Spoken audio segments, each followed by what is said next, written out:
श्री राम कृष्ण की व्रज लीला का वर्णन। दुर्योधन ने पूछा, मुनिराज, भगवान अनंत श्री बलराम जी और अनंत लीलाकारी भगवान श्री कृष्ण ने भूमंडल पर अवतार लेकर विचरण किया। अब संक्षेप में यह बताने की कृपा कीजिए कि व्रज में, मथुरा में, द्वारका में और अन्यत्र उन्होंने क्या क्या लीलाएं की। विराट विवाक मुनि ने उत्तर दिया, दुर्योधन, भगवान श्री कृष्ण ने प्रकट होते ही अद्भुत लीला आरंभ कर दी। उन्होंने पूतना को मोक्ष प्रदान किया, शक्टासुर और तृणावर्त का उद्धार किया, माता को विश्व रूप दिखलाया, दधी की चोरी की, अपने श्री मुख में ब्रह्मांड के दर्शन करवाए, यमलार्जुन वृक्षों को उखाड़ा और दुर्वासा जी को माया का प्रभाव दिखलाया। श्रीमद गर्गाचार्य जी के द्वारा राधा कृष्ण नाम की सुंदरता और महिमा का वर्णन कराया। ब्रह्मा जी ने वृषभानुराज नंदिनी राधिका के साथ भांडीर वन के रासमंडल में श्री कृष्ण का विवाह करवाया। तत्पश्चात श्री कृष्ण, बलराम दोनों ने वृंदावन जाकर वत्सासुर और बकासुर आदि दानवों का संहार किया। गोपालों के साथ गायें चराते हुए वृंदावन में विचरण किया। फिर ताल वन में गधे के समान रेंकने वाला जो धेनुकासुर दैत्य रहता था, उसने अपनी दुलत्ती चलाकर बलराम जी को चोट पहुंचाने की चेष्टा की। तब शक्तिशाली बलदेव जी ने दोनों हाथों से उसे पकड़कर ताड़ के वृक्ष पर नहीं मारा। वह फिर उठकर सामने आया तो बलराम जी ने उसे पुनः जमीन पर दे पटका। फलतः उसका सिर फूट गया और वह मूर्छित हो गया। तब बलराम जी ने शीघ्र ही उसके एक मुक्का मारा, जिससे उसके प्राण पखेरु उड़ गए। तदनंतर श्री कृष्ण ने कालिय नाग का दमन, दावाग्नि पान आदि लीलाएं की। फिर श्री राधिका जी के प्रति प्रेम प्रकाश करके उनके प्रेम की परीक्षा ली, वृंदावन में विहार किया। हाव भाव युक्त दान लीला और मान लीला, शंखचूड़ आदि का वध और शिवासुरी उपाख्यान इत्यादि के प्रवचन की बहुत सी लीलाएं की। तदनंतर एक समय गोवर्धन पूजा की गई। इंद्र ने यज्ञ भाग से वंचित होने पर कुपित होकर सांवर्तक आदि मेघों के द्वारा व्रज मंडल पर घोर वर्षा आरंभ कर दी। सारे व्रजवासी भय से व्याकुल हो गए। भगवान श्री कृष्ण ने उनको आतुर देखकर डरो मत यूं कहकर अभय दान दिया।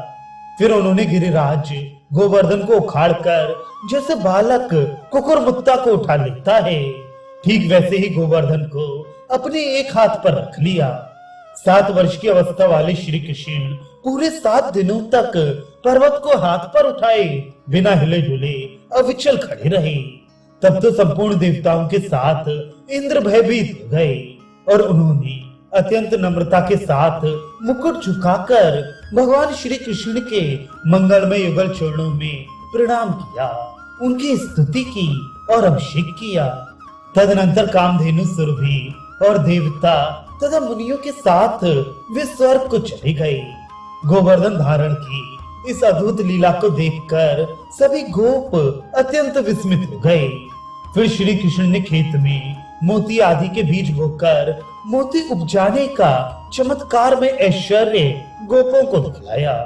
तदनंतर भगवान श्री कृष्ण ने श्रुति रूपा, ऋषि रूपा, मैथिली, कौशल देश निवासिनी, अयोध्या वासिनी, यज्ञ सीता, पुलंदिका, रमा वैकुंठ वासिनी तथा श्वेत द्वीप वासिनी, ऊर्ध्व वैकुंठ वासिनी, अजित पद वासिनी, श्री लोकाचल निवासिनी, दिव्या, अदिव्या, त्रिगुणावृत्ति, भूमि, गोपी, देवऋषि, जालंधरी, बहिष्मती, पुरंधरी, अप्सरा, सुतलवासिनी और नागेंद्र कन्या आदि गोपी यूथों के साथ पृथक पृथक रास मंडल की रचना की।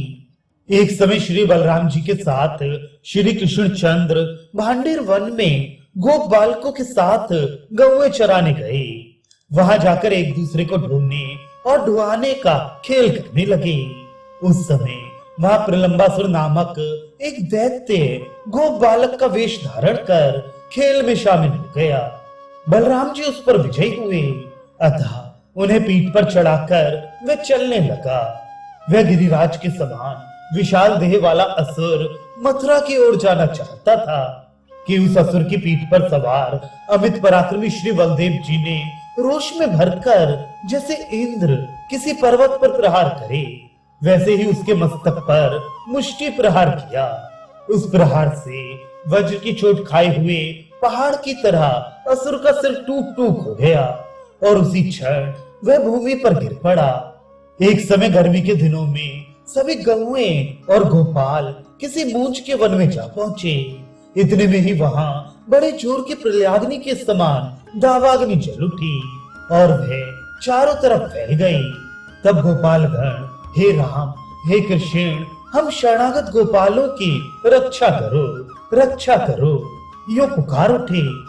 भगवान ने तुरंत कहा, डरो मत, तुम सब अपनी अपनी आंखें मूंद लो। यूं कहकर भगवान उस भीषण दावाग्नि को पी गए। तदनंतर गोपाल और गायों के साथ भगवान श्री कृष्ण भांडेर वन से यमुना के तट पर पधारे और अशोक वन में यज्ञ दीक्षित द्विजों की पत्नियों के द्वारा लाया हुआ भोजन ग्रहण किया। इसके बाद एक दिन व्रज में नंद बाबा को वरुण देवता ने अपहरण कर लिया।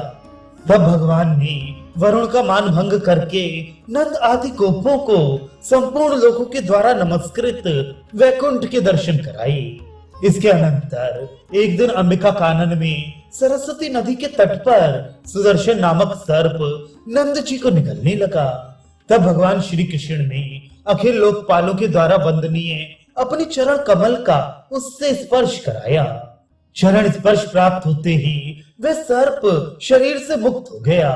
एक समय श्री कृष्ण बलराम जी के साथ गोप बालकों के लिए आंख मिचौनी और चोर साहूकार का खेल खेल रहे थे। उसी समय कंस का सखा व्योमासुर चोर के रूप में वहां आया। भगवान श्री कृष्ण ने अपनी प्रचंड दोनों भुजाओं से उसे पकड़कर 10 दिशाओं में घुमाते हुए पृथ्वी पर पटक दिया। इसी प्रकार कंस का भेजा हुआ अरिष्टासुर बैल के रूप में आया। भगवान ने उसके दोनों सींग पकड़कर उसे भी धराशायी कर दिया। तब नारद जी ने जाकर कंस को श्री कृष्ण की ये सारी लीलाएं सुनाई। सुनकर कंस ने केशी को भेजा। भगवान श्री कृष्ण चंद्र ने उसके मुंह में अपनी भुजा प्रवेश कराकर उसके मर्म को भेद डाला। श्री कृष्ण ने इस प्रकार बलराम जी के साथ व्रज मंडल में अनेक अद्भुत लीलाओं की रचना की।